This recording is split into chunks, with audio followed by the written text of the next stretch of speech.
நிறைய பேர் வந்து சினிமாவில் அட்ஜஸ்ட்மெண்ட் அப்படின்னு ஒரு வார்த்தை உண்டு. அட்ஜஸ்ட்மெண்ட்னா எப்படின்னா, ஒருத்தர் அட்ஜஸ்ட் பண்றாங்க அப்படின்னா ஒரு லேடிஸ் கிட்ட வெளிப்படையா கேட்பாங்க. அட்ஜஸ்ட்மெண்ட்னா அவங்களோட உறவு வைத்துக் கொள்வதற்கான ஒரு விஷயம் அர்த்தம். அது வந்து அவங்க விருப்பப்பட்டாதான், இல்லைன்னா விட்டுருவாங்க. ஆனா ஆபீஸ்ல வேலை பார்க்குற சில குரூப் எல்லாம் இருக்குது.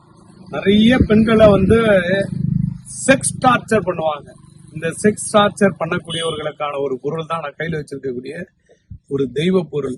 இது வந்து ஒரு வசியம். யார் உங்களை செக்ஸ் டார்ச்சர் பண்றாங்களோ பாதிக்கப்படக்கூடிய பெண்களுக்கான ஒரு பொருள் தான் நான் வைத்திருக்கக்கூடியது. மனசு விட்டு யாருக்கிட்டும் சொல்ல முடியாது. மேலதிகாரியுடைய டார்ச்சர் இருக்கும். பயங்கர ஜொல்லு சில பேர் இருப்பான். அந்த மாதிரி ஆள்கிட்ட இருந்து தப்பிப்ப வைப்பதற்கான ஒரு பொருள் தான் இந்த வசியமை. இது பேரை வந்து எதிரி வசியமை அப்படின்னு பேரு. நீங்க இந்த செக்ஸ் டார்ச்சர்ல இருந்து தப்பிப்பதற்கு ஒரு வாய்ப்பா இந்த மை உங்களுக்கு அமையும். தேவைப்படுறவங்க வெளிப்படையா கேளுங்க, கூச்சம் இல்லாம கேளுங்க.